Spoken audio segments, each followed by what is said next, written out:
En el corazón histórico de Guanajuato, estado de Guanajuato, en el año de 1887, María Rosa de la Concepción, una mujer marcada por el pasado de cortesana que la sociedad jamás perdonaba, lavaba ropa ajena en las aguas heladas del arroyo del Lana, mientras soportaba miradas de desprecio y chismorreos venenosos.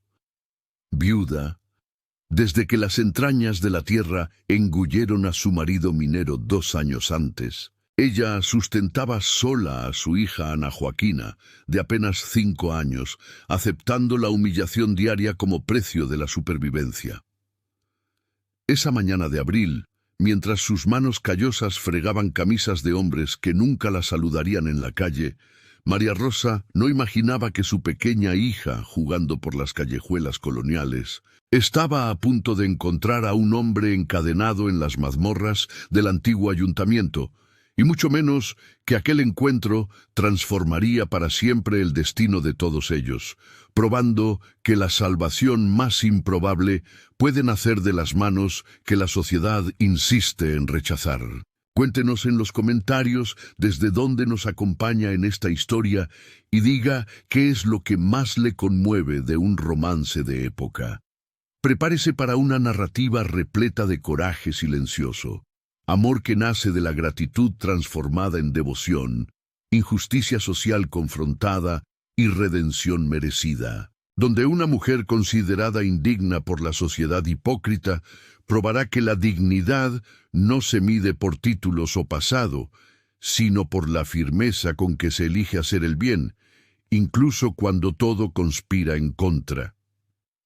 El amanecer llegaba lento sobre Guanajuato, tiñendo de rosa y dorado las iglesias barrocas que coronaban los cerros.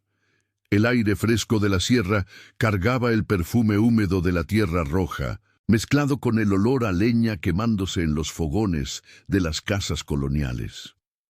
A la orilla del arroyo del Lana, donde el agua descendía clara y helada entre las piedras lisas por el tiempo, María Rosa de la Concepción ya trabajaba desde las primeras luces, sus rodillas hincadas sobre la tabla de madera gastada, sus manos sumergidas en la corriente que mordía la piel como castigo. Ella no era una mujer que llamara la atención por la belleza convencional que la sociedad valoraba. Su rostro anguloso, marcado por el sol implacable y las noches mal dormidas, cargaba una expresión de serenidad que confundía a aquellos acostumbrados a ver vergüenza, donde solo había cansancio honesto. Su cabello negro y grueso, siempre recogido en un chongo apretado, revelaba la nuca fuerte, la línea decidida de la mandíbula.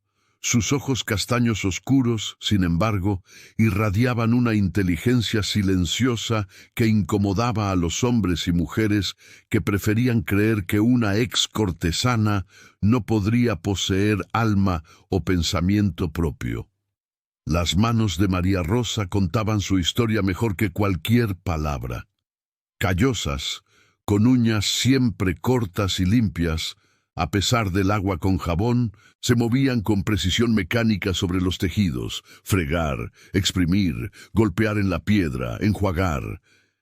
El ritmo se había vuelto parte de ella, música sin melodía que marcaba las horas desde el amanecer hasta el atardecer. Cada camisa lavada representaba 500 pesos, cada sábana 800. Necesitaba, como mínimo, 20 prendas al día para pagar el alquiler de la casucha de 2 habitaciones donde vivía con su hija, más la comida, el queroseno para la lámpara, el jabón para el trabajo. A su alrededor, otras lavanderas trabajaban en silencio o conversaban en voz baja. Pero María Rosa permanecía siempre al margen, aislada por una barrera invisible más sólida que cualquier muro de piedra. Su pasado la perseguía como una sombra permanente. A los 17 años, cuando su madre enfermó de tuberculosis y los medicamentos costaban más de lo que la familia podía pagar, María Rosa hizo la elección que había destruido su reputación, pero salvado la vida de su madre. Vendió su cuerpo en las casas discretas de la calle de las Flores, Durante 4 años sustentó a su madre enferma, hasta que José Manuel, un minero honrado y silencioso, le ofreció matrimonio genuino y la oportunidad de una vida diferente. Pero la sociedad de Guanajuato poseía memoria larga y perdón corto para las mujeres. Incluso después del matrimonio, incluso después de una viudez respetable, María Rosa permanecía marcada. Las señoras de la alta sociedad apartaban su falda cuando ella pasaba. Los comerciantes cobraban precios más altos. Las madres alejaban a sus hijos, como si la degradación fuera contagiosa. Solo el padre Antonio, un viejo jesuita de buen corazón, aún la saludaba en la misa dominical y permitía que Ana Joaquina asistiera al catecismo con los demás niños. Ana Joaquina. El pensamiento de su hija calentó el pecho de María Rosa como una brasa suave. La niña estaba ahora con doña Benedicta, la vecina que la cuidaba por las mañanas, a cambio de ropa lavada gratis. Ana era demasiado pequeña para comprender por qué los otros niños a veces la evitaban. Por qué ciertas puertas se cerraban cuando ella y su madre pasaban. Pero crecería sabiéndolo, y ese conocimiento futuro le dolía a María Rosa más que cualquier insulto presente. El sol ya subía alto cuando María Rosa finalmente terminó la última sábana, exprimiéndola con fuerza hasta que el agua escurriera por completo. Sus brazos le dolían, su espalda protestaba, pero el trabajo estaba completo. Cargó el jato pesado hasta el tendedero improvisado en el patio de la casucha, cada prenda abriéndose al viento como una vela blanca contra el cielo azul intenso. Hasta el final de la tarde estarían secas, listas para planchar con la plancha calentada en la estufa de leña y devolver a sus dueños al día siguiente. Fue entonces cuando vio a Ana Joaquina corriendo por la callejuela estrecha, su vestidito sencillo de chita azul ondeando, sus rizos castaños saltando sueltos sobre sus hombros delgados. La niña venía jadeando, con los ojos muy abiertos, con esa urgencia que solo los niños pueden expresar, como si cargara un secreto que quemaba dentro de su pequeño pecho. «¡Mamá, mamá!». Ana Joaquina se aferró a la falda húmeda de María Rosa, tirando de ella con fuerza. Hay un hombre en las mazmorras, un hombre llorando, está encadenado y solo y tiene hambre. María Rosa se arrodilló ante su hija, sujetando sus hombritos con firmeza suave. Ana, no debes andar por las mazmorras, es peligroso, son lugares de prisioneros, de gente. Pero él no es gente mala, mamá, interrumpió la niña, sus ojos castaños brillando con una convicción absoluta que solo la inocencia permite. Él estaba llorando bajito, pero cuando me vio, paró e intentó sonreír. Le pregunté por qué estaba preso y me dijo que fue acusado de algo que no hizo. Dijo que su primo mintió. Mamá, se parece a papá cuando papá se ponía triste. El corazón de María Rosa se encogió. Ana Joaquina tenía apenas 3 años cuando José Manuel murió sepultado, pero guardaba recuerdos fragmentados de su padre. Hija, muchos prisioneros dicen ser inocentes. No podemos. Me dijo su nombre, mamá. Dijo que se llama Luis Fernando de Braganza. Dijo que antes era varón y tenía minas de oro, pero ahora solo tiene cadenas. María Rosa sintió que el suelo se tambaleaba bajo sus rodillas. Braganza. Conocía ese nombre. Todos en Guanajuato lo conocían. 3 meses atrás, la noticia había corrido por el estado como fuego en pasto seco. El barón de Braganza, uno de los hombres más ricos y respetados de la región, había sido arrestado acusado de asesinar a su socio comercial, Joaquín Talavera, para apropiarse de valiosas concesiones de oro. El juicio había sido rápido, la condena severa, la ejecución en la horca marcada para dentro de 2 semanas. Pero María Rosa recordaba algo más, un recuerdo de 4 años antes, cuando aún era recién casada, y José Manuel la había llevado a una asamblea de mineros. El barón de Braganza había estado presente y cuando un capitán de la guardia intentó cobrar tarifas abusivas a las trabajadoras que vendían comida a los mineros, fue Luis Fernando quien se levantó públicamente para denunciar la extorsión. Esas mujeres trabajan honradamente, había dicho con voz firme que no admitía objeciones. Merecen respeto, no explotación. Cualquier autoridad que abuse de su poder me responderá a mí personalmente. Ese día, María Rosa estaba entre las trabajadoras. Era una de las pocas veces después del matrimonio que se sentía vista como un ser humano, no como un objeto de vergüenza. Y ahora ese mismo hombre que había defendido a mujeres como ella cuando nadie más lo hacía, estaba encadenado en una mazmorra esperando la muerte. ¡Mamá! Ana Joaquina tocó el rostro de su madre con su manita. ¿Lo vas a ayudar? Siempre dices que debemos ayudar a quien lo necesita. María Rosa abrazó a su hija con fuerza, respirando el olor a cabello infantil mezclado con la tierra del juego. Una decisión estaba tomando forma dentro de ella, peligrosa e improbable. Pero algunas deudas de dignidad no podían ser ignoradas, incluso cuando pagarlas costara todo. Esa misma tarde, María Rosa caminó hasta el ayuntamiento y la cárcel con un hato bajo el brazo.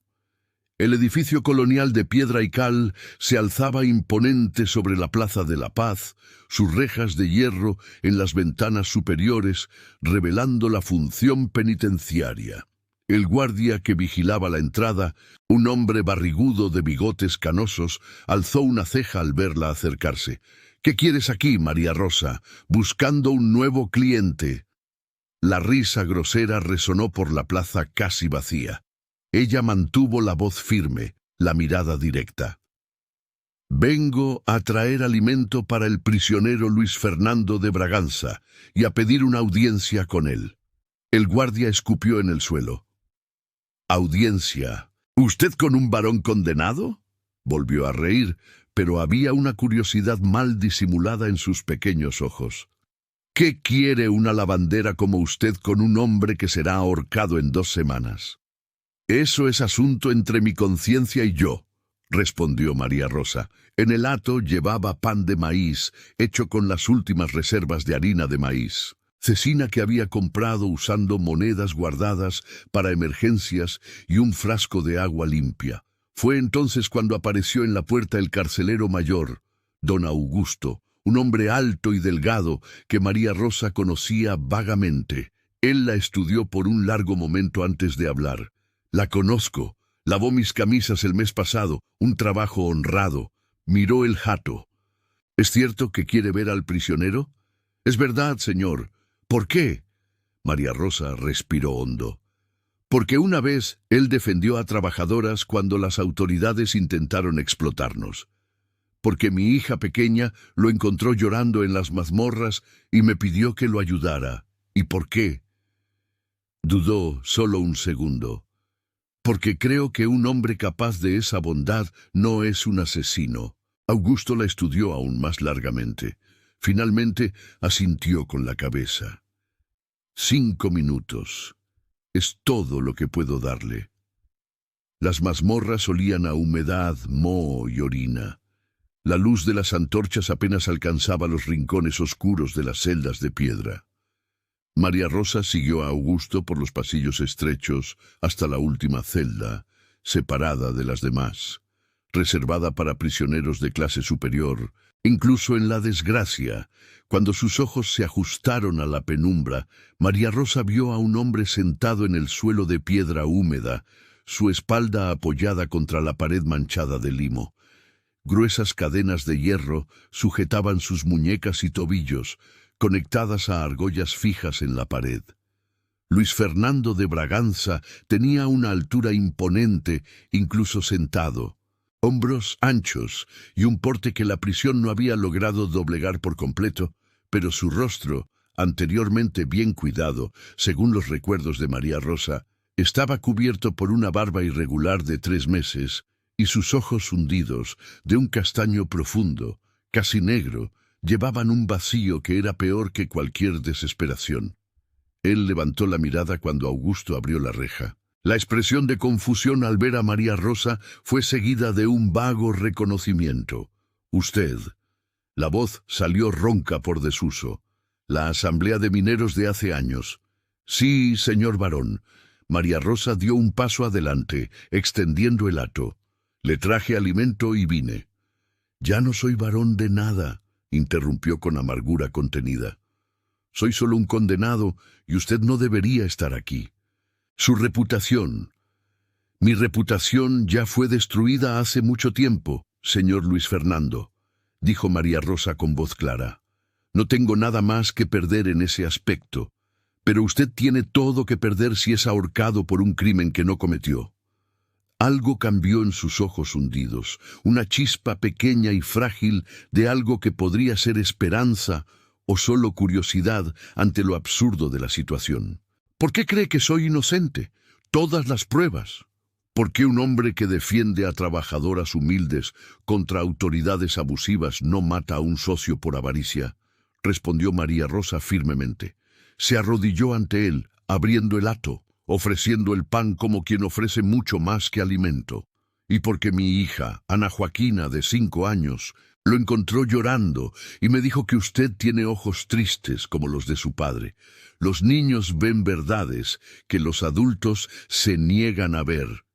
Luis Fernando tomó el pan con las manos encadenadas, temblando ligeramente. No comió de inmediato, solo lo sostuvo, como si el peso de ese gesto de bondad fuera más sustancial que la comida en sí. «No puedo pagar». «No le estoy pidiendo pago», interrumpió María Rosa. «Estoy pagando una deuda. Usted me defendió cuando yo era invisible. Ahora yo lo defenderé cuando usted esté condenado». «¿Cómo?». La palabra salió casi inaudible. «Soy un varón sin título, minero sin minas, acusado por mi propio primo, que forjó pruebas perfectas. Testigos mintieron bajo soborno, documentos fueron falsificados. El gobernador del estado firmó mi sentencia. En 13 días seré ahorcado en la plaza pública. ¿Qué una lavandera?». Se detuvo, reconociendo la crueldad potencial de las palabras. «¿Qué puede hacer una lavandera?», completó María Rosa sin rencor. «Quizás nada, pero tengo conexiones que usted no imagina. Durante los años que trabajé en las casas de la calle de las Flores, conocí a hombres de todos los escalones, comerciantes, abogados, políticos, oficiales, hombres que me usaron, pero que todavía me deben favores, que todavía tienen secretos que yo conozco, y tengo algo aún más valioso. No tengo nada que perder. Un varón arruinado no puede investigar su propio caso sin levantar sospechas, pero una lavandera invisible puede ir a lugares, hacer preguntas, descubrir verdades que otros ignoran». Luis Fernando la miró fijamente por largo tiempo. Lágrimas silenciosas comenzaron a escurrir por su barba irregular, dibujando senderos limpios en la piel sucia. «¿Por qué haría esto? ¿Por qué arriesgaría cualquier cosa por un condenado que apenas conoce?». María Rosa sostuvo sus manos encadenadas con sus manos callosas de lavandera. «Porque la dignidad reconoce la dignidad, señor Luis Fernando, y porque algunos de nosotros necesitamos creer que la justicia aún es posible en este mundo, incluso cuando todo sugiere lo contrario». Augusto golpeó la reja. «Tiempo agotado». María Rosa se levantó, pero antes de salir se giró una última vez. «No se rinda aún. 13 días pueden ser una eternidad, o pueden ser tiempo suficiente para que la verdad salga a la luz. Volveré mañana». Cuando ella desapareció en el pasillo oscuro, Luis Fernando finalmente mordió el pan y por primera vez en 3 meses de prisión sintió algo más allá de la desesperación, una llama minúscula e improbable de esperanza, encendida por las manos más improbables de todas. Esa noche, María Rosa no durmió. A la luz tenue de la lámpara, sentada a la tosca mesa de pino que José Manuel había construido antes de morir, ella escribía nombres en un trozo de papel viejo. nombres de hombres que conociera durante los 4 años en las casas de la calle de las Flores. No todos, solo aquellos que demostraron algún resquicio de decencia, aquellos que conversaban más allá del acto físico, aquellos que revelaron secretos pensando que una cortesana no los guardaría. El doctor Gonzalo Ferrer, abogado penalista, que confesó una noche estar cansado de defender a culpables ricos, mientras inocentes pobres se pudrían. El capitán Rodrigo Méndez, oficial de la Guardia, que una vez lloró en sus brazos hablando sobre corrupción que no podía denunciar. Don Baltasar, escribano de la notaría, que tenía acceso a todos los registros comerciales del Estado, y había otros. Una red invisible de hombres que le debían a María Rosa, no favores, sino silencios. Ana Joaquina dormía en el catre estrecho a un lado, con la respiración suave de una niña que aún no conocía el peso del mundo. María Rosa miró a su hija y sintió la determinación endurecerse como hierro al rojo vivo. Si fallaba, si Francisco Antonio descubría sus investigaciones, no sería solo María Rosa quien pagaría el precio. Pero si no lo intentaba, si permitía que Luis Fernando muriera sabiendo que podría haber hecho algo. No. Algunas elecciones no eran elecciones, eran imperativos del alma. En los días siguientes, María Rosa estableció una rutina precisa. Se levantaba a las 4 de la mañana, trabajaba como lavandera hasta el mediodía, visitaba a Luis Fernando a la 1 de la tarde, llevándole comida y agua limpia, y pasaba las tardes y noches investigando. Augusto, el carcelero mayor, hacía la vista gorda a las visitas diarias, conmovido por algo que ni él mismo comprendía por completo. En la primera visita, Luis Fernando aún estaba desconfiado, casi avergonzado de aceptar ayuda de una mujer que la sociedad despreciaba. Pero María Rosa no daba espacio para vergüenzas inútiles. Se sentaba en el suelo húmedo de la celda sin dudar, como si palacio y mazmorra fueran igualmente aceptables cuando el propósito era justo. «Necesito que me cuente todo», dijo ella en la tercera visita, sacando papel y lápiz de carbón de lato junto con pan y queso. Desde el principio, ¿cómo conoció a Joaquín Talavera? ¿Cuándo la sociedad con él comenzó? ¿Quién testificó el contrato? ¿Cuándo su primo Francisco Antonio comenzó a demostrar interés en las minas? Luis Fernando, que no hablaba con nadie más que con guardias groseros hacía meses, se encontró contando no solo hechos, sino sentimientos. Habló sobre cómo Joaquín, un comerciante honrado de familia tradicional, le propuso sociedad 5 años antes, cuando Luis Fernando heredó las concesiones de oro de su padre. Habló sobre los primeros años lucrativos, sobre cómo confiaba en Joaquín como en un hermano. Francisco Antonio siempre fue envidioso, dijo Luis Fernando, su voz cargando el peso de un reconocimiento tardío. Éramos primos por parte de madre, pero siempre me resintió que yo heredara el título de varón, mientras él, segundo hijo de una familia lateral, no recibía nada. Le ofrecí varias veces ponerlo como socio menor en las minas, pero él se negó. Decía que quería construir su propia fortuna. Se rió amargamente. La construyó, pero con mi sangre. María Rosa escribía todo, su letra irregular pero legible, trazando cada detalle. Cuando Joaquín murió, hace 5 meses, encontraron su cuerpo en el fondo de un pozo de ventilación abandonado en la mina principal, con el cráneo aplastado.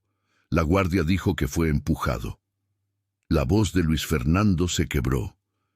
Yo estaba en San Miguel de Allende ese día resolviendo asuntos con proveedores. Tengo testigos, tengo recibos firmados. Pero Francisco Antonio presentó a 3 mineros que juraron haberme visto discutiendo violentamente con Joaquín la víspera, amenazándolo de muerte.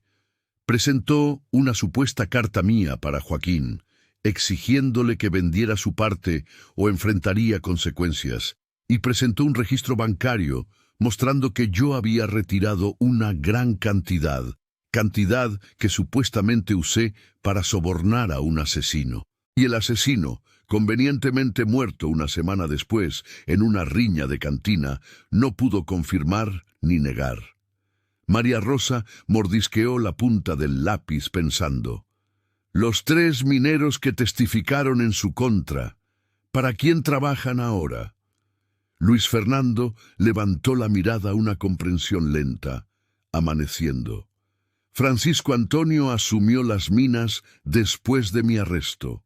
Como siguiente heredero, se quedó con todo. Entonces trabajan para él. María Rosa anotó los nombres que Luis Fernando le proporcionó. Y la carta. ¿Vio el original? No, solo copias certificadas. El original estaba con Joaquín y desapareció después de su muerte, pero la caligrafía parecía mía. Mi abogado no pudo probar la falsificación. ¿Y el registro bancario? ¿Verdadero? Retiré la cantidad, pero fue para pagar a proveedores en San Miguel de Allende. ¿Cómo puedo probarlo con los recibos? El dinero no desapareció misteriosamente, está todo documentado, pero el juez no quiso ver las pruebas que me inocentaban, solo las que me condenaban. María Rosa cerró el papel cuidadosamente. Voy a hablar con esos mineros y voy al banco y voy a encontrar a quien quiera que haya forjado esa carta. María Rosa. Luis Fernando extendió sus manos encadenadas, casi tocando las de ella antes de retractarse. ¿Por qué sigue haciendo esto? Ya trajo suficiente comida, ya me dio más atención de la que merezco. No necesita sacrificar su tiempo, su dinero, quizás su seguridad. Ella lo interrumpió con una mirada firme. Mi madre me enseñó que no es la sociedad la que define nuestro valor, sino nuestras elecciones. Durante años creí que mi pasado me condenaba a ser siempre menos que humana. Pero usted, un varón, me trató con respeto cuando yo era invisible. Ahora soy yo quien lo ve cuando usted es invisible. Esto no es un sacrificio, señor Luis Fernando, es justicia. Una semana después de iniciar las investigaciones, María Rosa llegó a la mazmorra con una expresión diferente. No solo determinación, sino una urgencia contenida.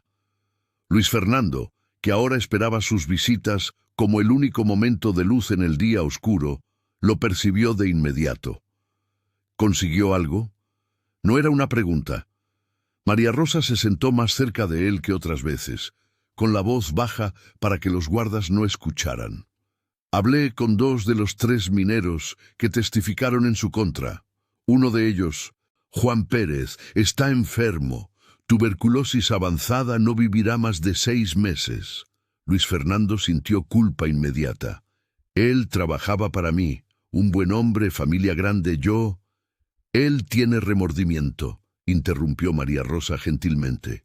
Cuando me presenté como lavandera, haciendo trabajitos de reportera para un periódico de la capital, él se abrió. Dijo que Francisco Antonio pagó 500,000 pesos a cada uno de los 3 para que testificaran. Dijo que amenazó a sus familias. Si no mentían, perderían su trabajo y su casa. Juan lloró al contármelo. Dijo que reza todos los días por el perdón, que sabe que un inocente morirá por su mentira. El corazón de Luis Fernando se aceleró por primera vez en meses con algo más allá del miedo. ¿Él confesará oficialmente? Tiene miedo. Francisco Antonio controla las minas ahora. Si Juan confiesa, toda su familia quedará en la miseria. Él está tratando de juntar dinero para dejar a su esposa y 6 hijos antes de morir. Pero María Rosa dudó. Tal vez si podemos garantizar que la familia estará protegida. Yo lo garantizo, dijo Luis Fernando de inmediato. Si salgo de aquí, si recupero mi nombre y mi fortuna, juro que cuidaré de cada miembro de la familia de Juan Pérez por el resto de sus vidas. María Rosa lo estudió largamente. ¿De verdad cree que un varón arruinado puede prometer eso y cumplirlo? No soy un varón arruinado, respondió él con sorprendente firmeza. Soy un hombre que fue varón y que puede serlo nuevamente si la verdad es descubierta. Pero incluso si no lo soy, incluso si pierdo todo excepto la vida, encontraré la forma de honrar esa promesa. Es lo menos que puedo hacer. María Rosa sonrió por primera vez desde que él la conociera. Era una sonrisa pequeña, cansada, pero genuina. Por eso vale la pena salvarlo a usted, Luis Fernando de Braganza, porque incluso encadenado en una mazmorra, incluso condenado injustamente, todavía piensa primero en los demás. Él sintió algo extraño en el pecho, algo que no sentía desde antes de que su esposa Amalia muriera en sus brazos 3 años antes. No amor, era demasiado pronto, demasiado improbable, pero sí reconocimiento. Reconocimiento de un alma que reflejaba la suya propia, de una fuerza escondida bajo una superficie despreciada por la sociedad. ¿Cómo está Ana Joaquina?, preguntó, cambiando de tema antes de que las emociones se volvieran demasiado intensas. El rostro de María Rosa se iluminó. Ella pregunta por usted todos los días. Quiere saber si el señor de las cadenas ya está menos triste. Le hice una muñeca de trapo y le dije que era un regalo suyo. ¿Por qué? Porque le está dando algo más valioso que un juguete. Le está enseñando que vale la pena luchar por la justicia, incluso cuando el mundo entero dice que es imposible. Cuando ella crezca, recordará al hombre que casi fue ahorcado por mentiras y a la madre que creyó en la verdad. Eso moldeará quién será ella. Usted es una mujer extraordinaria, María Rosa de la Concepción. Ella negó con la cabeza. Soy una mujer común, haciendo lo que debe hacerse, nada más. Pero ambos sabían que no era verdad. 10 días después del inicio de las investigaciones, 3 días antes de la horca programada, María Rosa entró en la mazmorra con un hematoma morado en la sien izquierda y un corte en el labio inferior. Luis Fernando se levantó tan de repente que las cadenas repiquetearon fuerte contra las argollas de hierro. ¿Qué pasó? ¿Quién la lastimó? María Rosa le hizo una señal para que se sentara, tratando de minimizar. Nada grave, tropecé en las piedras del... No mienta, ordenó él con una voz que recuperaba su antigua autoridad. Alguien la atacó. ¿Fue Francisco Antonio? Ella suspiró, finalmente cediendo. No él directamente, sino hombres que trabajan para él. Anoche, cuando regresaba de hablar con el comerciante que suministraba materiales para las minas, me siguieron. 2 hombres me acorralaron en la calle de las Lajas, me empujaron contra el muro. Dijeron que debería dejar de hacer preguntas incómodas si no quería que le pasara algo peor a Ana Joaquina. La furia que atravesó el rostro de Luis Fernando era tan intensa que, por un momento, María Rosa vislumbró al hombre poderoso que había sido. ¿Amenazaron a su hija, una niña de 5 años? Amenazaron, confirmó María Rosa, su voz temblando ligeramente por primera vez. Pero no voy a parar, estoy demasiado cerca.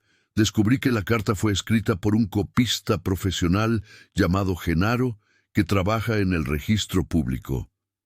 Don Baltasar, el escribano que conozco, confirmó que Genaro tiene una habilidad rara para imitar caligrafías. Y más, Genaro depositó 500,000 pesos en una cuenta bancaria una semana antes del juicio, la misma cantidad que recibieron los mineros.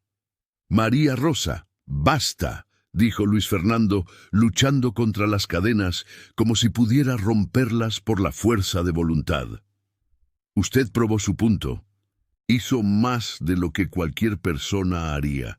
Pero si algo le sucede a usted o a Ana Joaquina por mi culpa, no podría soportarlo.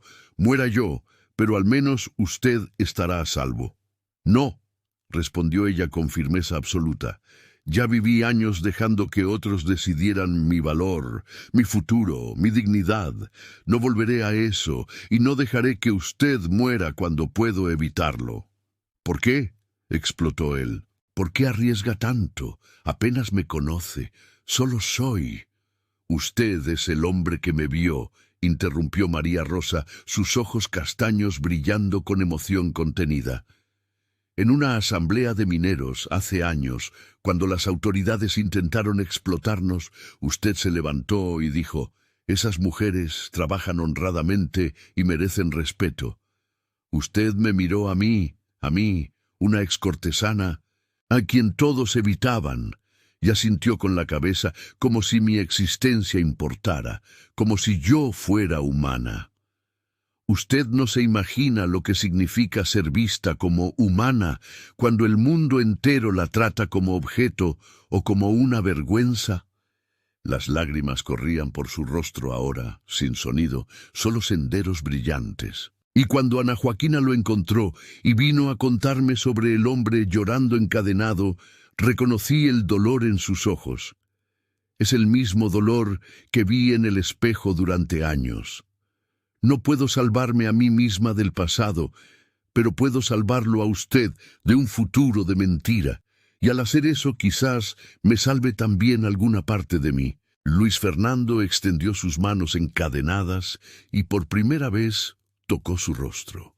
Sus dedos ásperos, marcados por meses de prisión, limpiaron las lágrimas de sus mejillas con una ternura que parecía imposible viniendo de un hombre tan destruido. Usted ya está salvada, María Rosa, no por mí, sino por sus propias elecciones, por su coraje insensato y su bondad irracional. Permanecieron así, por un momento suspendido, manos y rostro conectados, dos parias sociales encontrando en pleno fondo del pozo algo que podría, quién sabe, llamarse redención mutua. Augusto se revolvió en el pasillo, avisando que el tiempo se había acabado. María Rosa se apartó, limpiándose el rostro. «Tengo 3 días. Voy a ver al gobernador mañana con todo lo que descubrí». Juan Pérez acordó confesar si garantizamos la seguridad de su familia. Don Baltasar está preparando documentos, mostrando las irregularidades en los registros. El doctor Gonzalo aceptó revisar el caso gratuitamente. «Y si no es suficiente, será suficiente», dijo ella con una convicción que parecía venir de un lugar demasiado profundo para las dudas. «Tiene que serlo». El día 11, con solo 2 días hasta la horca, María Rosa llegó a la mazmorra con Augusto y otro hombre, el doctor Gonzalo Ferrer, abogado penalista de excelente reputación. Era un hombre de mediana edad, de cabello canoso, bien peinado, con ropa sobria pero de calidad. Su rostro mostraba incomodidad con el ambiente de la prisión, pero también una determinación creciente. «Barón de Braganza», saludó formalmente, extendiendo la mano antes de notar las cadenas. «Perdón, soy Gonzalo Ferrer, abogado. María Rosa me buscó con información que, de ser cierta, constituye una perversión grotesca de la justicia». Luis Fernando miró a María Rosa, quien asintió tranquilizadora. «El doctor Gonzalo me conoció hace años, pero es un hombre honrado. Decidió investigar por su cuenta y descubrí que la señora tiene razón», interrumpió Gonzalo, sacando papeles de su maletín. «Revisando los autos del proceso, encontré irregularidades tan obvias que me pregunto cómo el juez las ignoró. O mejor dicho, sé exactamente cómo: soborno o presión. El problema es probarlo». Durante las 2 horas siguientes, Augusto había permitido tiempo extra mediante un pago que María Rosa había hecho con sus últimos ahorros. Los 3 trabajaron intensamente. Gonzalo hacía preguntas técnicas. Luis Fernando respondía con memoria precisa, detallando cada evento, cada documento, cada persona involucrada. María Rosa tomaba notas adicionales, conectando puntos que Gonzalo no veía por estar enfocado solo en la ley. «El testigo de San Miguel de Allende», dijo María Rosa de repente. «Don Gaspar, el proveedor con quien Luis Fernando almorzó el día del asesinato. ¿Él testificó?» Gonzalo hojeó los documentos. «No hay registro de citación, ni de él ni de otros 4 comerciantes que Luis Fernando afirma haber encontrado ese día. Francisco Antonio debe haber garantizado que no fueran llamados, murmuró Luis Fernando. Pero todos pueden confirmar que estuve en San Miguel de Allende desde las 10 de la mañana hasta las 6 de la tarde. Joaquín murió al mediodía, según el informe médico. Imposible que yo haya estado en 2 lugares simultáneamente. A menos, dijo Gonzalo lentamente, que usted haya contratado al asesino. Eso fue lo que argumentó la acusación. Pero estudió otros papeles. El supuesto asesino contratado, este tal Gerardo Silva, murió en una riña de cantina una semana después del crimen. Demasiado conveniente. María Rosa tenía una expresión distante, pensativa. Muy conveniente. ¿Y si Gerardo Silva nunca fue un asesino contratado, sino un testigo que Francisco Antonio necesitaba silenciar? Ambos hombres la miraron fijamente. ¿Qué quiere decir?, preguntó Luis Fernando. ¿Y si Gerardo vio algo? ¿Vio a alguien, quizás al verdadero asesino, empujando a Joaquín al pozo? ¿Y si Francisco Antonio le pagó para que se callara, pero luego decidió que los testigos muertos son más seguros? Gonzalo se golpeó la rodilla. Por Dios, tiene sentido. Si logramos probar que Gerardo estaba en las minas ese día, que tenía razón para estar allí. Kim, él trabajaba como cargador eventual, dijo Luis Fernando, su memoria aclarándose. Lo recuerdo. Joven, fuerte, siempre necesitando dinero extra. Era común que apareciera para trabajos temporales. Entonces él estaba allí, concluyó María Rosa. ¿Vio algo? Francisco Antonio lo compró primero con dinero, luego con la muerte. Necesito ir a San Miguel de Allende. Necesito hablar con la viuda de Gerardo, con los dueños de la cantina donde murió con... No, dijo Luis Fernando firmemente. Ya arriesgó demasiado. Si va a San Miguel de Allende, un viaje de 2 días, no estará aquí cuando lo ahorquen, completó María Rosa sin rodeos. Lo sé, pero el doctor Gonzalo puede ir al gobernador con todo lo que tenemos hasta ahora. Juan Pérez confesará. Don Baltasar proporcionará los registros, y si consigo traer una prueba más de San Miguel de Allende. Soy esposa y madre de viuda, dijo una voz en la entrada de la celda. Ana Joaquina estaba allí, sujetando la mano de doña Benedicta, la vecina. La niña había entrado silenciosamente mientras los adultos conversaban. El señor de las cadenas no va a morir. Mi mamá lo va a salvar y yo voy a ayudar. María Rosa se arrodilló ante su hija, tratando de ser firme. Ana, hija, esta es una conversación de adultos, pero yo puedo ser útil, insistió la niña con una seriedad impresionante para sus 5 años. Si mi mamá va a San Miguel de Allende, yo me quedo con doña Benedicta y rezo mucho. Voy a rezar tanto que Dios no tendrá más remedio que ayudar. Luis Fernando, que había perdido a su hijo de la misma edad que Ana 3 años antes, sintió que su corazón se desgarraba y se recomponía simultáneamente. Ana Joaquina, la llamó suavemente. Usted es una niña muy valiente, pero no quiero que su madre se arriesgue por mí. La niña soltó la mano de doña Benedicta y caminó hasta las rejas, sus ojos castaños muy abiertos, mirando directamente a Luis Fernando. Usted es un hombre bueno, lo sé, y los hombres buenos no deben morir por las mentiras de los hombres malos. Mi mamá me enseñó eso. Su madre es sabia. Lo sé, dijo Ana con naturalidad infantil. Por eso ella lo va a salvar, y luego ustedes van a ser amigos y quizás... Dudó. Luego continuó con una inocencia devastadora. Quizás usted pueda enseñarme a leer libros grandes, como los que tiene en su casa.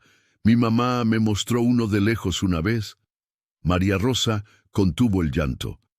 Luis Fernando extendió su mano a través de las rejas y Ana sostuvo sus dedos encadenados sin miedo alguno. Lo prometo, dijo él con la voz quebrada, que si salgo de estas cadenas te enseñaré a leer todos los libros grandes que quieras. Prometido. Prometido. La mañana del día 12, con solo un día hasta la ejecución, María Rosa no apareció para la visita habitual. Luis Fernando pasó horas en creciente ansiedad, imaginando lo peor. ¿Había ido a San Miguel de Allende sin avisar? ¿Había sido atacada de nuevo? ¿Francisco Antonio lo había descubierto? Y a las 4 de la tarde, Augusto abrió la celda con una expresión indescifrable. «Tiene visita oficial». El gobernador del estado, don Pedro de Alcántara Méndez, entró en la mazmorra acompañado de un escribano, el doctor Gonzalo, y para inmenso alivio de Luis Fernando, María Rosa. Ella estaba pálida, exhausta, pero viva y entera, y triunfante. «Barón de Braganza», comenzó el gobernador, un hombre de cuerpo lento, bigotes abundantes y expresión severa. «Información grave ha llegado a mi conocimiento. Información que, si se comprueba, indica que la justicia fue pervertida groseramente en este caso». Luis Fernando intentó levantarse, pero las cadenas se lo impidieron. «Excelencia, permanezca sentado», ordenó el gobernador. Luego miró a Augusto. «Retiren esas cadenas de inmediato. Hasta que esta cuestión se resuelva, este hombre no será tratado como un condenado común». Mientras Augusto trabajaba en las cerraduras, el gobernador continuó. «Esta mujer», indicó a María Rosa, «presentó evidencias que mi propio juez de derecho negligenció o ignoró intencionalmente. Un testigo ocular está preparado para confesar perjurio. Registros bancarios muestran pagos sospechosos y, lo más importante», miró a María Rosa con un respeto inusual. Ella viajó a San Miguel de Allende y regresó en tiempo récord con el testimonio de la viuda de Gerardo Silva. María Rosa dio un paso adelante, sus ojos brillando con cansancio y victoria. «La viuda de Gerardo me contó que su marido llegó a casa una semana antes de morir con mucho dinero. Dijo haberlo recibido por trabajo en las minas, pero estaba nervioso, asustado. La noche antes de morir, le confesó que había visto al primo del varón empujando a alguien al pozo. Dijo que el hombre le había pagado para que no contara nada, pero que tenía miedo de que también lo matara a él. Al día siguiente, Gerardo estaba muerto, oficialmente por una riña de cantina, pero nadie vio exactamente cómo empezó». «¿La viuda dará este testimonio bajo juramento?», preguntó el gobernador. «Sí, excelencia». «Y los dueños de la cantina admitieron que un hombre correspondiente a la descripción de Francisco Antonio estaba allí esa noche, aunque nunca fue interrogado». Luis Fernando sintió que las cadenas de sus muñecas caían, una libertad parcial, pero significativa. Miró a María Rosa y vio no solo a la lavandera que la sociedad despreciaba, sino a una mujer extraordinaria que había logrado lo imposible por pura fuerza de voluntad y bondad irracional.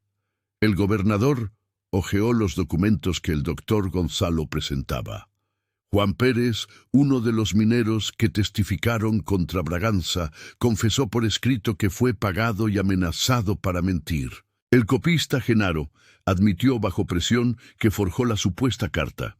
Los registros muestran que todos los involucrados recibieron exactamente 500,000 pesos, cantidad que provino de la cuenta personal de Francisco Antonio de Braganza. «Es todo mentira», comenzó a defenderse Luis Fernando, pero el gobernador levantó la mano. «No necesita defenderse ahora. Habrá un nuevo juicio. Francisco Antonio será arrestado e interrogado.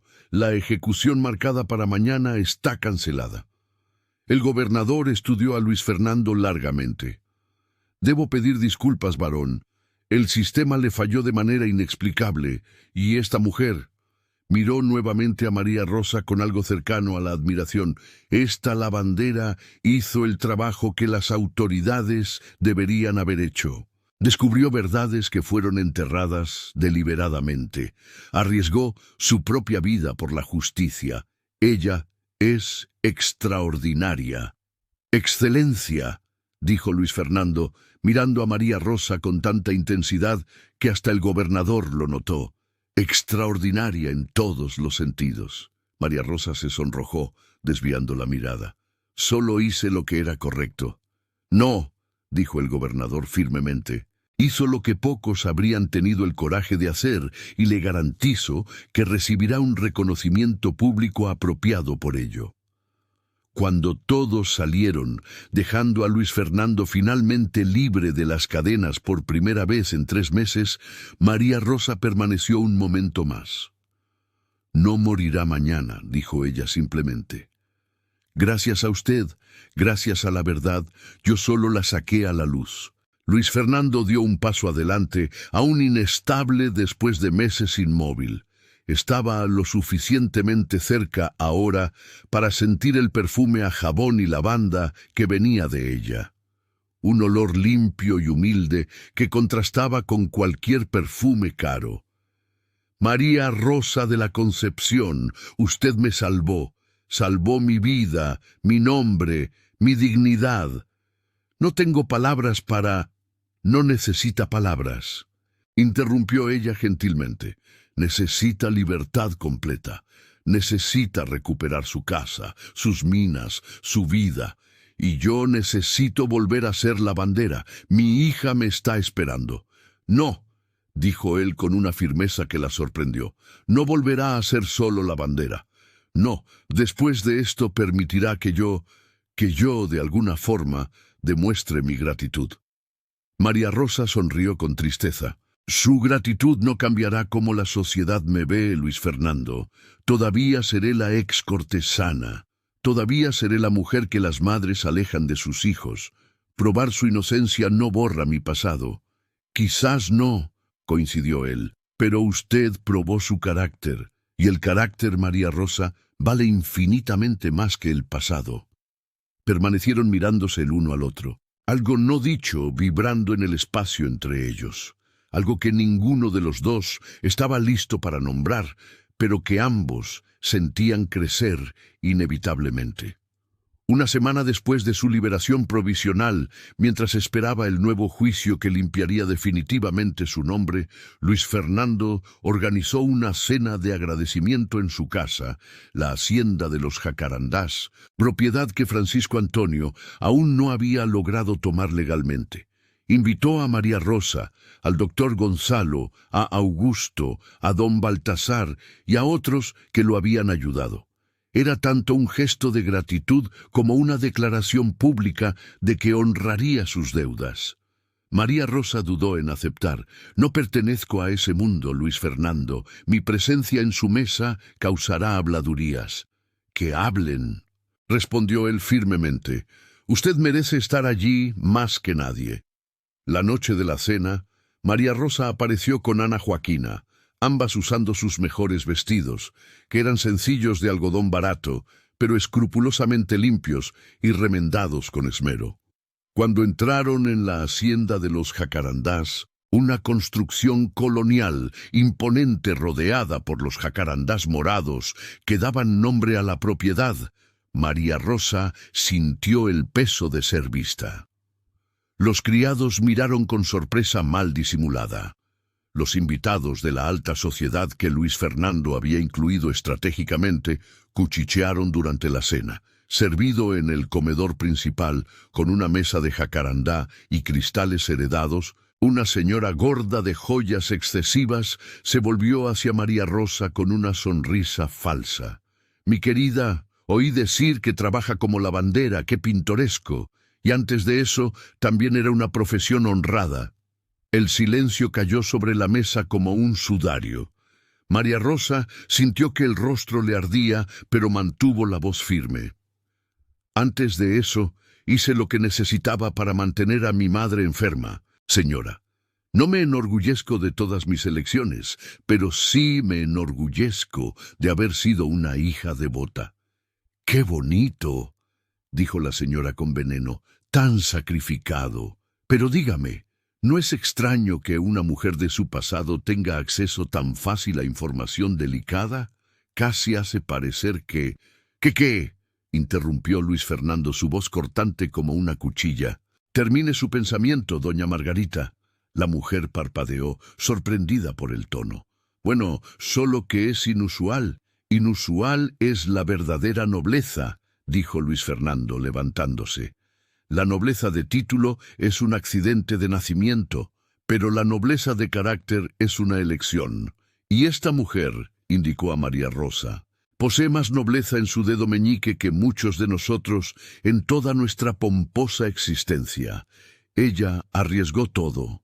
La reputación que apenas tenía, la seguridad que apenas poseía, hasta la seguridad de su hija para salvar a un hombre que apenas conocía. No porque esperara un pago, no porque buscara una posición social, sino porque posee algo que muchos de nosotros perdimos, la esencia básica. El silencio ahora era diferente, respetuoso, avergonzado.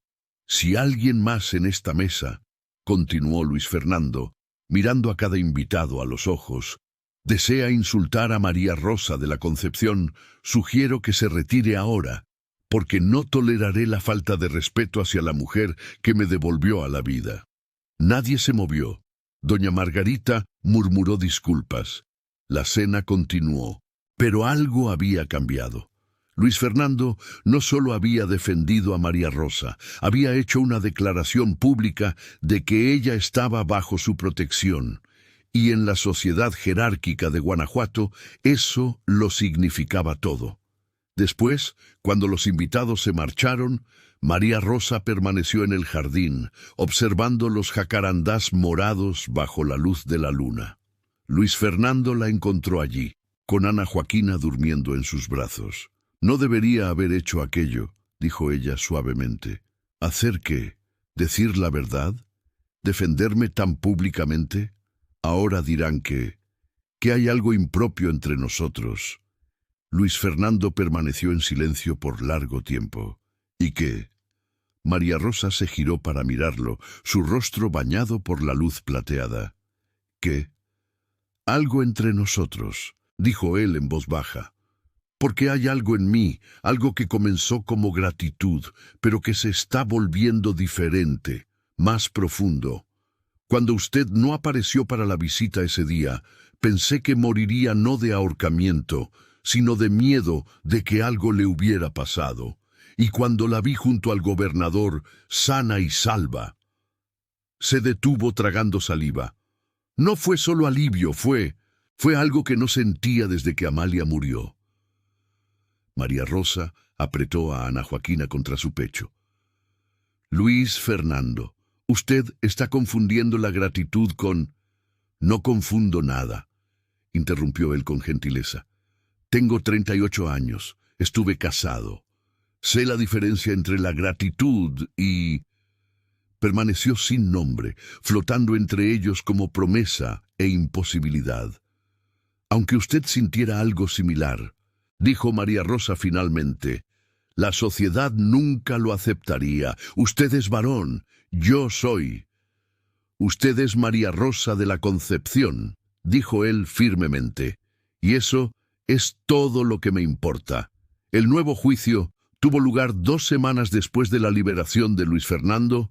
Francisco Antonio, arrestado y esperando su propio juicio por asesinato, falsificación de documentos y perjurio, fue llevado al tribunal encadenado.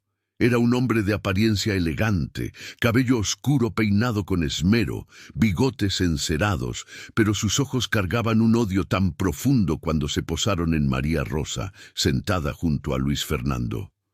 «Todo esto», escupió Francisco a Luis Fernando, ignorando al juez que intentaba mantener el orden, «destruido por una a la que aceptaste como aliada. ¿Cómo caíste tan bajo, primo?» Luis Fernando se levantó tan rápidamente que la silla crujió. «Cuidado con la lengua, Francisco». ¿O qué?» Se rió amargamente. «Ya lo perdí todo, pero te arrastraré conmigo y a ella también. Todos sabrán qué tipo de mujer es tu salvadora. Todos sabrán cada detalle sórdido». «Basta», tronó el juez. «Una palabra más y será amordazado». Pero el daño ya estaba hecho. En los días siguientes, panfletos anónimos circularon por Guanajuato, detallando el pasado de María Rosa, exagerando, distorsionando, haciendo sórdido lo que ya era doloroso. Hombres la acosaban en la calle. Mujeres escupían cuando ella pasaba. Alguien arrojó una piedra a la ventana de su casucha, casi golpeando a Ana Joaquina. María Rosa intentó ser fuerte, pero una noche, cuando Luis Fernando apareció en su puerta después de escuchar sobre el ataque, la encontró desmoronándose. «No puedo más», lloró ella. Sus manos temblaban. «Cada día es una guerra. Ana Joaquina tiene miedo de salir de casa. Mis clientes de lavandería cancelaron los servicios. Estamos pasando hambre, Luis Fernando, y todo porque intenté ayudar». Él la envolvió en sus brazos, un gesto de intimidad que hasta entonces habían evitado. «No, todo porque Francisco Antonio es un hombre cruel que no acepta la derrota. Pero esto pasará, María Rosa. Le prometo que...». Ella se apartó, limpiándose las lágrimas con rabia. «¿Cómo va a pasar? Mi pasado es verdadero. Las cosas en los panfletos, aunque exageradas, son reales. No puedo negar lo que fui». «No le pido que lo niegue», dijo Luis Fernando firmemente. «Le pido que se enorgullezca de haber sobrevivido, que se enorgullezca de cada elección difícil que hizo para proteger a quienes amaba. Esto no es vergüenza, María Rosa, es coraje. La sociedad no lo ve así. Entonces, que se dé por vencida la sociedad». María Rosa lo miró, sorprendida por la vehemencia. Luis Fernando sostuvo su rostro con ambas manos, forzándola a mirarlo. «Escúcheme con atención. No me importa su historia. Me importa quién es usted ahora. Me importa la mujer que salvó mi vida sin pedir nada a cambio. Me importa la madre que protege a su hija como una leona. Me importa la persona que posee una bondad irracional y un coraje insensato. Ese es el ser humano que veo. Y es por ese ser humano que...». Se detuvo, dándose cuenta de que estaba a punto de decir algo de lo que quizás no habría vuelta atrás. «¿Qué?» susurró María Rosa. «Que podría fácilmente enamorarme», admitió él, «si es que ya no estoy empezando a caer». Al día siguiente, María Rosa recibió una visitante inesperada. Una mujer elegante de mediana edad, vestida con ropa cara, identificándose como Elena de Mendoza, tía de Luis Fernando, por parte de madre. «Vengo a advertirle», dijo doña Elena, sin rodeos, sentándose en la silla sencilla de la casucha como si fuera un trono. «Mi sobrino está confundiendo la gratitud con el afecto. Está en un estado emocional vulnerable después de meses de prisión injusta y usted astutamente se está aprovechando de eso». María Rosa sintió náuseas. «Yo no». «Silencio», ordenó la mujer. «Déjeme terminar. Luis Fernando es un hombre rico, de linaje noble. Usted es una lavandera con un pasado cuestionable. Si realmente se preocupa por él, hará lo que es mejor, se apartará, dejará que él reconstruya su vida apropiada, encuentre una esposa de su clase, produzca herederos legítimos. Su presencia solo lo arrastrará hacia abajo». «No busco el matrimonio», se defendió María Rosa. Su voz temblaba. «Quizás no conscientemente, pero está aceptando sus atenciones. ¿No es así? Está permitiendo que desarrolle sentimientos que solo pueden llevarlo a la ruina social. Un varón casado con una ex cortesana, la sociedad jamás lo aceptaría. Los hijos de tal unión serían marginados. Él perdería respeto, influencia, posición, todo por lo que luchó para recuperar». Las palabras envenenaron a María Rosa más eficientemente que cualquier insulto directo, porque llevaban verdad. Ella sabía, siempre supo, que no pertenecía al mundo de Luis Fernando, que cualquier sentimiento creciendo entre ellos estaba destinado a la frustración. «¿Entiende?», presionó doña Elena.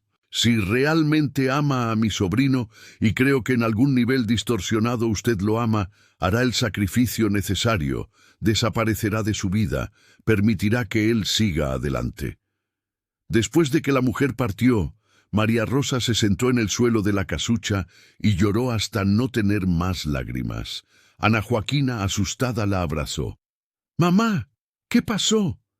«Nada, mi amor, solo percibiendo verdades que no quería ver».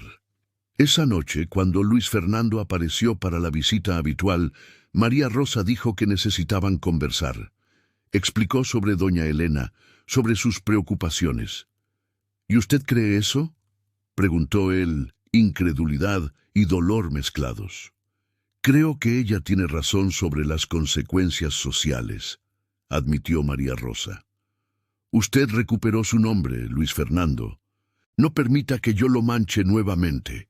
«Usted no mancha nada», explotó él. «¿Cómo puede siquiera?» «Porque lo amo a usted», interrumpió ella, sorprendida de haberlo dicho finalmente en voz alta. «Porque me enamoré de usted durante estas semanas, viendo su fuerza en prisión, su bondad a pesar del sufrimiento, su integridad preservada incluso cuando todo conspiraba en contra. Y porque lo amo, no puedo ser motivo de su caída». Luis Fernando permaneció en silencio procesando. Luego tomó sus manos. «María Rosa, si usted me ama, y yo la amo, con seguridad ahora lo sé, entonces no puede abandonarme, no después de todo, no cuando finalmente encontré una razón para reconstruir una vida que tenga significado más allá del trabajo y la obligación. Pero la sociedad, que se dé por vencida la sociedad», repitió él con vehemencia. «Pasé 3 meses encadenado, esperando una muerte injusta. Aprendí que la opinión de los hipócritas no vale una gota de lo que siento por usted. Sé que es pronto, sé que parece una locura, pero también sé que cuando estuve en el fondo del pozo más oscuro, fue su luz la que me salvó, no solo físicamente, emocionalmente, espiritualmente. Usted me recordó que todavía vale la pena luchar, todavía vale la pena vivir». María Rosa lloraba nuevamente, pero ahora de una emoción diferente. «No sé si soy lo suficientemente fuerte para enfrentar lo que vendrá». «Entonces seremos fuertes juntos», dijo él simplemente. «Si me acepta María Rosa de la Concepción, si acepta a un hombre que viene con cicatrices, recuerdos dolorosos y una posición social que más estorba que ayuda, si acepta». «Sí», interrumpió ella. «Sí, acepto. Dios me perdone por ser lo suficientemente egoísta como para aceptar, pero sí». Él la besó allí, en la casucha pobre que olía a jabón y lavanda, con Ana Joaquina observando con los ojos muy abiertos y una sonrisa creciente. Y fue un beso que sellaba una promesa más profunda que cualquier contrato social, promesa de construir una vida juntos contra todas las probabilidades. El juicio de Francisco Antonio terminó con una sentencia de 20 años de trabajos forzados. El juicio de Luis Fernando, una revisión formal que limpió completamente su nombre, también concluyó con una absolución total y una disculpa oficial del gobierno del Estado. Pero la noche anterior a la ceremonia pública de restauración de su título y propiedades, María Rosa recibió un mensaje. Era de Francisco Antonio, enviado secretamente desde la prisión a través de un guardia corrupto. La carta decía simplemente: «Si él se casa con usted, revelaré cada detalle sórdido de su pasado, cada hombre que la usó, cada acto degradante, cada momento vergonzoso. Transformaré su existencia en un espectáculo público tan humillante que ni siquiera Luis Fernando podrá soportar mirarla». Y su hija. Los niños son tan frágiles. Los accidentes ocurren con tanta facilidad, especialmente con niños de madres que no saben su lugar. «Desaparezca de Guanajuato, llévese a la niña y váyase lejos. Es la única forma de que todos salgan ilesos. De lo contrario, le garantizo que lo que ha sufrido hasta ahora le parecerá misericordia». María Rosa leyó la carta 3 veces, con las manos heladas. La amenaza no era vacía. Francisco Antonio, incluso preso, tenía conexiones, dinero escondido, capacidad de causar daño y la amenaza contra Ana Joaquina. Esa noche, después de que Ana durmió, María Rosa comenzó a empacar silenciosamente sus pocas pertenencias. No había una elección real, no cuando la seguridad de su hija estaba en juego. Partiría al amanecer, dejaría una carta para Luis Fernando, explicando que había percibido que no podría enfrentar la vida que él le ofrecía, que prefería preservar buenos recuerdos a destruirlos con una cruel realidad. Mentiría diciendo que no lo amaba lo suficiente. Era la única forma de proteger tanto a Ana como a Luis Fernando de las garras inminentes de Francisco Antonio. Estaba cerrando con llave la pequeña maleta cuando escuchó un golpe urgente en la puerta. Augusto, el carcelero, estaba allí, jadeando. María Rosa, necesita ver esto ahora. Le entregó otro papel. Era una confesión escrita por Francisco Antonio, pero no una confesión voluntaria. Augusto explicó rápidamente. Después de enviar la amenaza a María Rosa, Francisco había cometido un error fatal. Se había jactado ante el carcelero corrupto que lo había ayudado, detallando exactamente cómo planeaba destruirla. El carcelero, en un raro momento de conciencia, o quizás temiendo ser implicado, le había relatado todo a Augusto. Confrontado, Francisco había confesado todo por escrito, incluyendo amenazas específicas. «Esto va directamente al gobernador mañana temprano», dijo Augusto. «Francisco tendrá años adicionales a su sentencia y perderá cualquier privilegio o acceso externo. No podrá lastimarla más». María Rosa se derrumbó en la silla, la maleta olvidada. Estaba libre, verdaderamente libre. No necesitaría huir, no necesitaría mentirle a Luis Fernando, pero el miedo, una vez plantado, no desaparece de inmediato. ¿Y si hay otros? ¿Otros a quienes él pagó? ¿Otros qué? «Entonces los enfrentaremos juntos», dijo una voz en la puerta.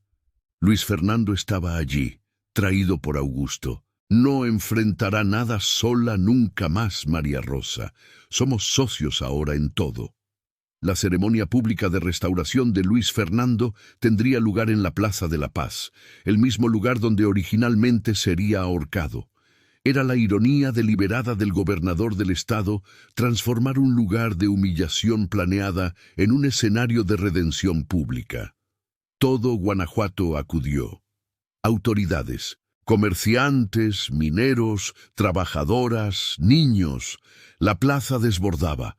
Luis Fernando, vestido formalmente con frac negro y corbata impecable, estaba en el estrado junto al gobernador, el doctor Gonzalo y otras figuras importantes.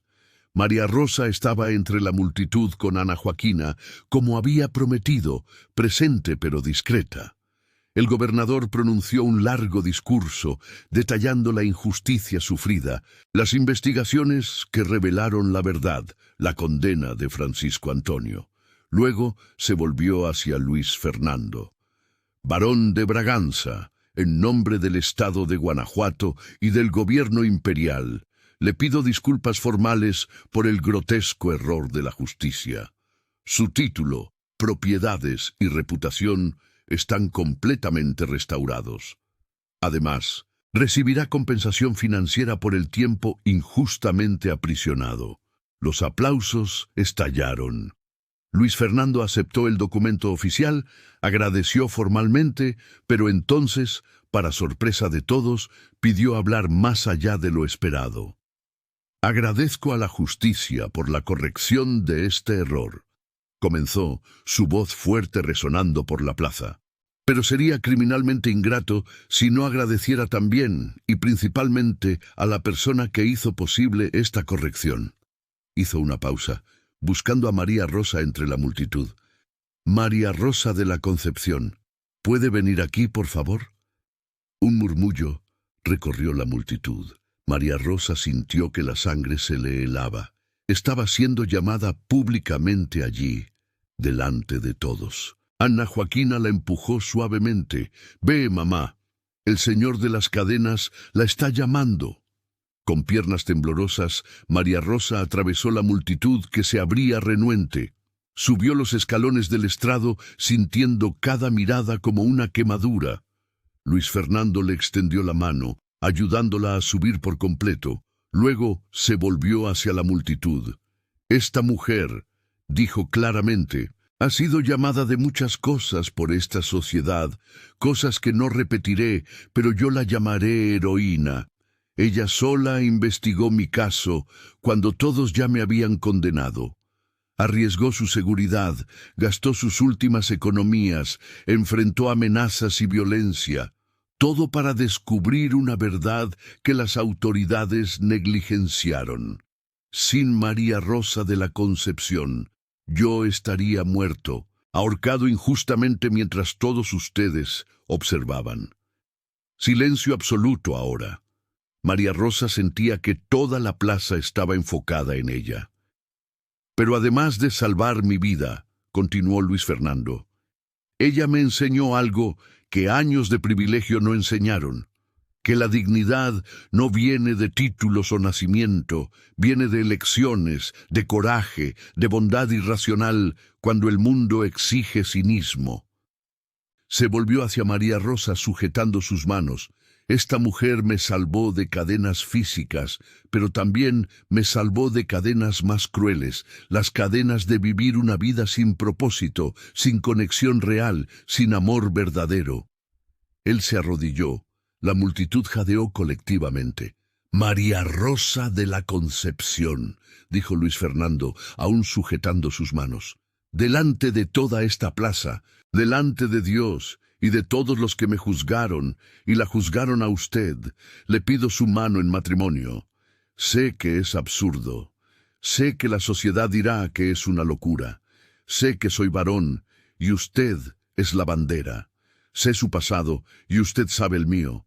Pero también sé que la amo con una certeza que nunca pensé volver a sentir. ¿Acepta casarse conmigo?». María Rosa miró al hombre arrodillado frente a ella, luego a la multitud atónita, luego a Ana Joaquina, que saltaba entusiasmada. Todas las razones para negarse clamaban en su mente: diferencia de clase, escándalo social, dificultades futuras. Pero entonces recordó algo que siempre le había enseñado a su hija. El coraje no es la ausencia de miedo, sino la elección de actuar a pesar del miedo. «Sí», dijo ella, su voz inicialmente débil, luego más fuerte. «Sí, acepto». Luis Fernando se levantó y la besó allí mismo en el estrado, delante de todo Guanajuato. Algunos aplaudieron, muchos se quedaron impactados, pero María Rosa ya no le importó, porque por primera vez en su vida estaba eligiendo su propia felicidad, sin pedir permiso a la sociedad. En los meses siguientes, mientras el matrimonio se preparaba, la sociedad de Guanajuato se dividió.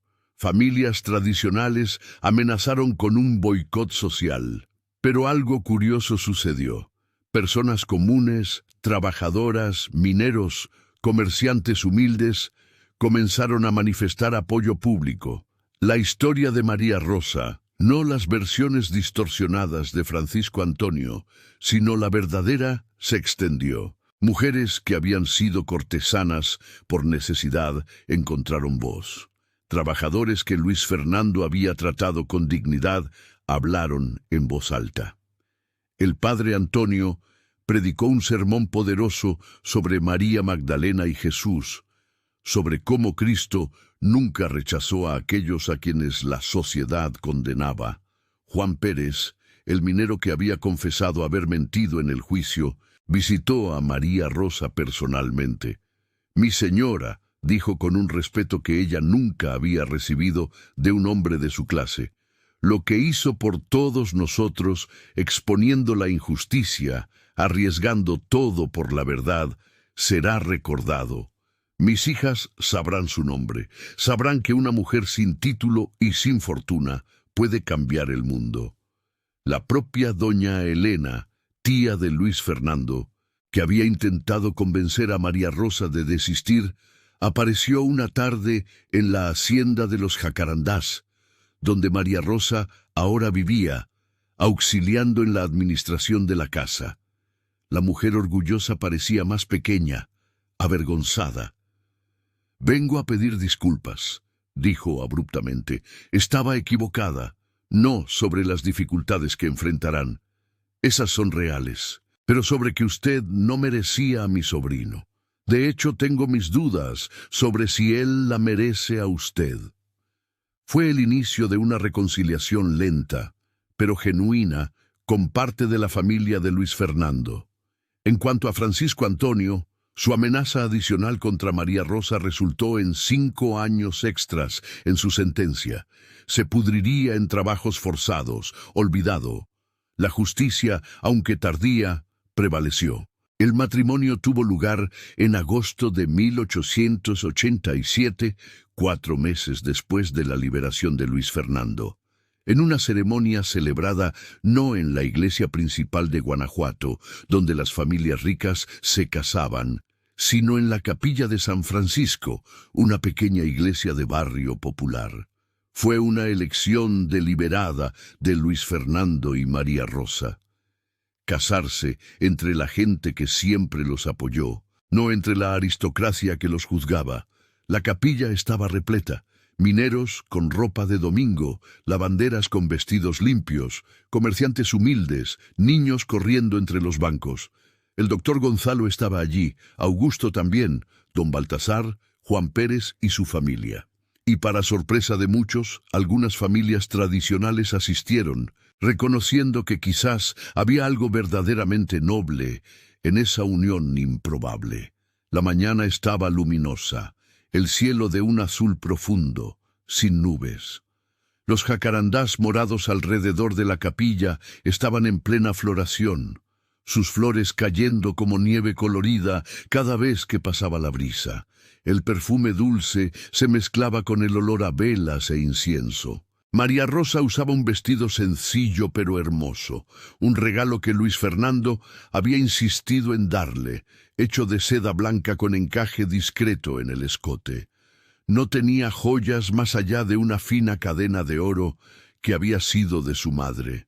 Su cabello negro estaba suelto por primera vez en años, cayendo en ondas sobre sus hombros, con flores de jacarandá entrelazadas. Estaba deslumbrante en su simplicidad.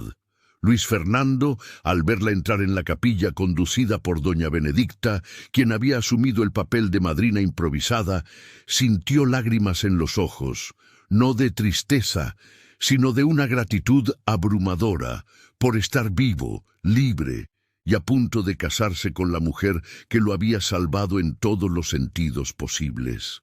Ana Joaquina iba al frente, esparciendo pétalos, seria en su importante tarea, usando un vestidito azul claro que Luis Fernando había mandado hacer especialmente. La niña sonreía tanto que su rostro parecía la alegría personificada. El padre Antonio, ya anciano, pero con ojos brillantes de aprobación, condujo la ceremonia con dignidad y emoción. Cuando llegó el momento de los votos, pidió a Luis Fernando que hablara primero. Luis Fernando sostuvo las manos de María Rosa, mirándola directamente a sus ojos castaños.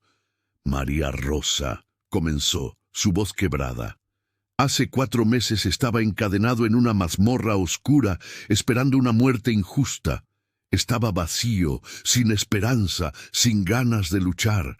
Había perdido a mi esposa, a mi hijo, y pensaba haber perdido cualquier razón para vivir más allá de la obligación. Pero entonces apareció usted, una mujer que todos decían que no valía nada, y me mostró que estaba equivocado.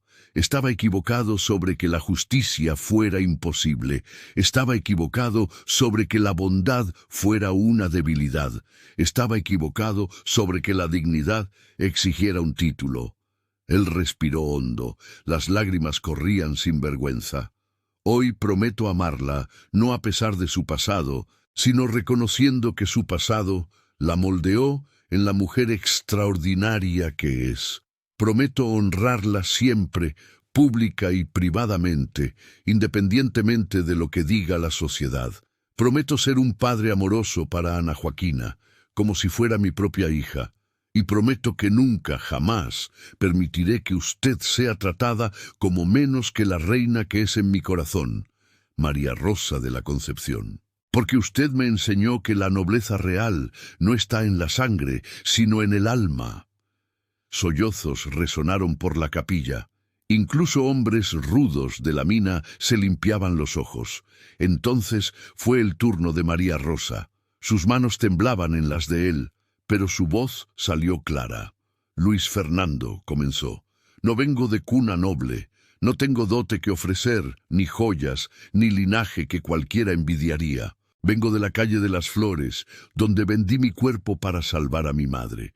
Vengo del lavadero, donde trabajé hasta que mis manos sangraron.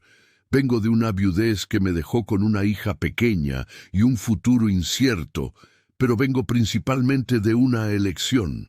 Elección de creer que la justicia importa.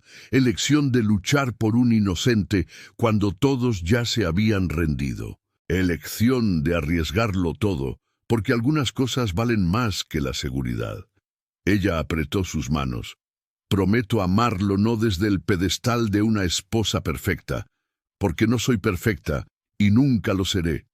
Prometo amarlo desde el terreno real de la vida, con defectos y cicatrices y verdades inconvenientes. Prometo ser una compañera honesta, trabajadora, leal. Prometo honrar la memoria de Amalia y su hijo perdido, nunca intentando reemplazarlos, sino respetando el espacio que ocupan en su corazón. Y prometo que cada día será una elección renovada, no porque la sociedad lo espere, sino porque usted merece ser elegido libremente. Luis Fernando de Braganza, lo acepto a usted no como el varón que me salva de la pobreza, sino como el hombre que me ve verdaderamente, y espero que me acepte no como un trofeo de bondad, sino como una compañera imperfecta que caminará a su lado en terreno igual. El padre Antonio, visiblemente emocionado, los declaró marido y mujer. Lo que Dios ha unido, que nadie lo separe, concluyó firmemente. Y que nadie en esta capilla o más allá de ella ose cuestionar una unión que fue forjada en el fuego de la injusticia y templada en la verdad. Cuando Luis Fernando besó a María Rosa, la capilla explotó en aplausos, gritos, risas. Ana Joaquina saltó, abrazando las piernas de ambos. La gente arrojó flores. Las campanas de la capilla repicaron alegremente. Afuera, bajo los jacarandás en flor, la comunidad había preparado una fiesta sencilla. Mesas con comida traída por cada familia, músicos locales con violas y acordeones, niños jugando, adultos conversando. No había champán francés ni cristales finos, había mezcal honrado, jugo de capulín, pasteles caseros, arroz con leche y gorditas de queso. Era la fiesta del pueblo, para el pueblo. Luis Fernando y María Rosa bailaron por primera vez como marido y esposa bajo el cielo abierto, rodeados de personas que los amaban no por títulos, sino por su carácter. Y por primera vez en sus vidas, ambos, tan marcados por el dolor y el rechazo, sintieron una verdadera pertenencia. Donde otros vieron solo un pasado sórdido y un título manchado, ellos supieron ver una promesa, y allí, en aquella comunidad antes dividida entre orgullo y prejuicio, floreció algo que no necesitaba nombre ni aprobación. Amor construido sobre un terreno de verdad, resistente porque nació de una elección, permanente porque fue plantado en dignidad mutua. 12 años habían pasado desde aquella tarde de agosto, cuando María Rosa y Luis Fernando unieron sus vidas bajo jacarandás florecidos. Desde entonces, la hacienda de los jacarandás conoció risas que hacía años no resonaban por sus corredores coloniales. La propiedad volvió a prosperar con minas bien administradas y justas con los trabajadores. Y Guanajuato fue testigo lentamente de la transformación de la opinión pública. El tiempo había dejado sus marcas, cabellos canosos aquí, arrugas de sonrisa allá, pero el amor permanecía intacto, solo más profundo como la raíz de un árbol centenario. Era la mañana de un domingo de abril de 1899, y la hacienda de los jacarandás bullía con la energía característica de un domingo en familia. Ana Joaquina, ahora una joven de 17 años, estaba sentada a la mesa de la biblioteca devorando un libro de botánica que había encargado de la capital. Tenía el cabello castaño de su madre recogido en un chongo elegante, pero mantenía la expresión seria y determinada que siempre había poseído desde pequeña. Planeaba estudiar medicina en la capital, un sueño audaz para una mujer, pero que Luis Fernando y María Rosa apoyaban sin reservas. José Manuel, bautizado en honor al padre biológico de Ana Joaquina y primer hijo de la pareja, tenía 10 años y era la imagen de su padre en miniatura, alto para su edad, hombros ya anchos, ojos castaños profundos que observaban todo con inteligencia curiosa. En ese momento estaba en la oficina de su padre, aprendiendo contabilidad de las minas, fascinado por los números y la justicia que podía aplicarse a través de salarios adecuados. Las gemelas María Teresa y María Lucía, de 7 años, eran un torbellino de energía y risas, idénticas físicamente, cabello negro rizado, ojos oscuros brillantes, mejillas siempre rosadas, pero con personalidades distintas. Teresa era contemplativa, siempre con un libro o un dibujo en las manos. Lucía era aventurera, constantemente subiendo a los árboles y regresando a casa con el vestido rasgado y las rodillas raspadas. En ese momento jugaban en el jardín, construyendo una casita imaginaria bajo el jacarandá mayor, usando flores caídas como decoración. El más pequeño, Pablo Roberto, de 4 años, seguía a sus hermanas gemelas tropezando más que corriendo, pero nunca rindiéndose. Tenía una risa contagiosa y una determinación terca que hacía reír a María Rosa y a Luis Fernando negar con la cabeza con orgullo. Era el único de los hijos con ojos claros, herencia de algún antepasado distante de Luis Fernando, que brillaban como la miel bajo el sol. Luis Fernando, ahora de 50 años, estaba sentado en la terraza observando a las gemelas en el jardín, con una expresión de profundo contento.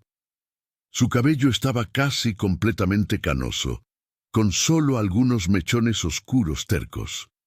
Arrugas rodeaban sus ojos y boca, pero eran arrugas de sonrisas, de risas, de expresiones de amor repetidas miles de veces. Todavía era alto y de porte imponente, pero había una suavidad en él que no existía antes. Suavidad que María Rosa había plantado y cultivado durante 12 años de matrimonio. María Rosa, de 41 años, emergía de la cocina llevando una bandeja con limonada. Su cabello también mostraba hebras plateadas y su rostro llevaba marcas del tiempo y el trabajo, pero también llevaba una paz que nunca había conocido en su juventud. Ya no era la lavandera de manos sangrantes, pero no era exactamente una dama aristocrática. También era algo intermedio, una mujer que administraba una casa grande, una escuela para niñas trabajadoras, una huerta comunitaria, y aún encontraba tiempo para sentarse a la mesa con sus hijos, enseñándoles a leer y escribir. Sus manos, siempre tan callosas, se suavizaron con años de trabajo diferente, pero mantenían la fuerza. Cuando sostenía a Luis Fernando por la noche, o abrazaba a un hijo con una pesadilla, o trenzaba el cabello de las gemelas, esas manos transmitían seguridad construida sobre una base de supervivencia y amor.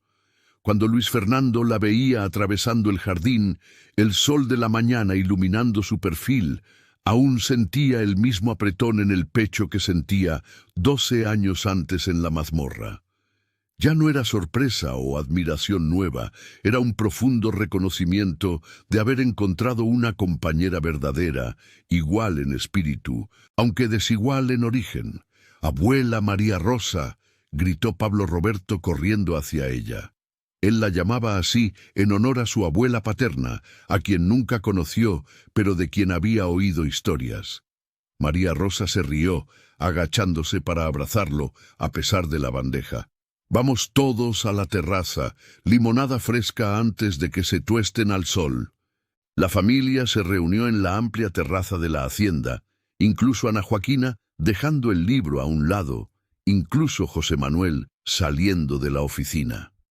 Era un ritual dominical que mantenían religiosamente. Limonada de mamá, conversaciones sin prisa, la simple presencia el uno del otro. «Papá», dijo José Manuel después de beber una limonada entera de un solo trago. «Juan Pérez Jr. me preguntó si podía trabajar en las minas cuando cumpla 15 años. Dijo que quiere aprender un oficio». Luis Fernando asintió, pensativo. Juan Pérez, el minero que había confesado haber mentido en el juicio, había muerto de tuberculosis 9 años antes, pero Luis Fernando, fiel a su promesa, había mantenido a toda su familia, viuda y 6 hijos, empleada y protegida. Pagó la educación de los hijos, cuidó de las enfermedades, garantizó que nadie pasara necesidad. Dígale que sí, pero con una condición. Estudiará por la noche en la escuela que su madre creó. El trabajo de las minas es honrado, pero la educación abre puertas que ningún pico alcanza. Ana Joaquina sonrió. Hablando de la escuela, mamá, 5 niñas más se inscribieron esta semana. Hijas de trabajadoras del mercado quieren aprender a leer y escribir. La escuela que María Rosa había fundado 3 años después del matrimonio había comenzado con 10 alumnas en un salón improvisado en la hacienda. Ahora tenía su propia construcción financiada por Luis Fernando, 40 alumnas y 2 profesoras, además de María Rosa. Enseñaba no solo lectura y escritura, sino oficios, costura profesional, contabilidad básica, higiene, derechos laborales. Era un proyecto querido por María Rosa, dar a otras niñas las herramientas que ella no había tenido. «Excelente», dijo María Rosa, sus ojos brillando de orgullo. «Mañana las visitaré, veré qué materiales necesitan». «Mamá», dijo Teresa tímidamente, «cuéntanos de nuevo la historia de cuando salvaste a papá de las cadenas». Era la historia que los niños pedían constantemente, nunca cansándose de escuchar sobre el coraje de su madre, la injusticia sufrida por su padre. Amor que nació de la gratitud, pero creció en algo mucho mayor. María Rosa y Luis Fernando intercambiaron una mirada cómplice. Ella comenzó a contar una versión editada, apropiada para niños, pero preservando la esencia. Que vale la pena luchar por la justicia, que el pasado no define el futuro, que el amor verdadero reconoce la dignidad donde la sociedad solo ve vergüenza. Los niños escucharon fascinados, incluso José Manuel y Ana Joaquina, que ya conocían cada palabra, porque no era solo una historia de padres, era una historia sobre quienes ellos mismos podrían elegir ser. La hacienda de los Jacarandás ya no era solo la imponente residencia de un varón, se había transformado en un centro de una comunidad próspera y compasiva. Los campos de alrededor, antes exclusivamente de propiedad privada, ahora incluían tierras arrendadas a precios justos para pequeños agricultores.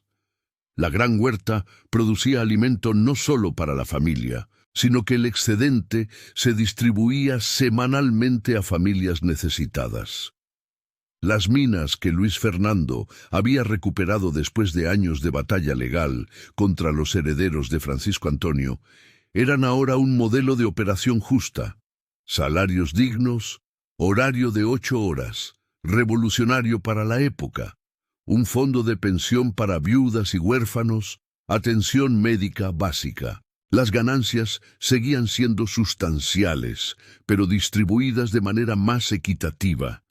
Los trabajadores tenían voz en decisiones importantes a través de un consejo mensual. La transformación no había ocurrido sin resistencia.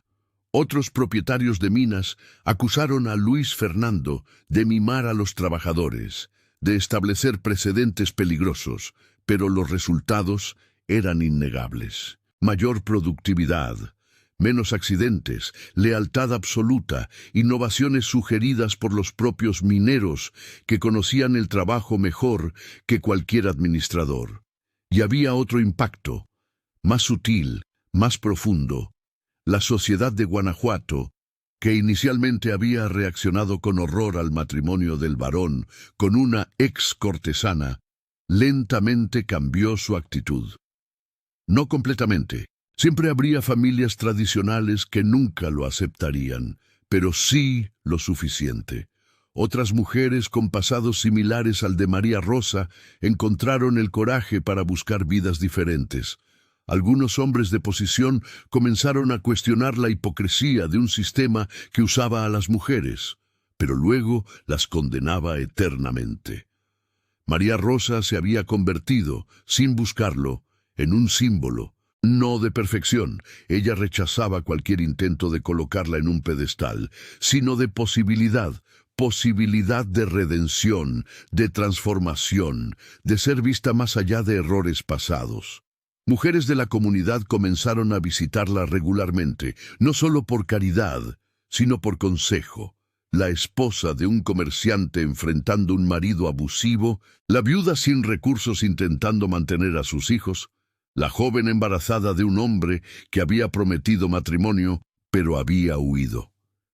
María Rosa las atendía a todas con dignidad, ofreciendo ayuda práctica, trabajo, albergue temporal, conexiones, pero también algo más valioso, la validación de su humanidad. «Usted no es el error que cometió», decía frecuentemente. «Usted es la suma de todas sus elecciones, incluyendo la elección de seguir adelante». Francisco Antonio de Braganza había muerto 5 años antes, en 1894, durante una epidemia de fiebre amarilla que había barrido la prisión donde cumplía su condena. Había muerto solo, sin visitas, sin una última palabra registrada.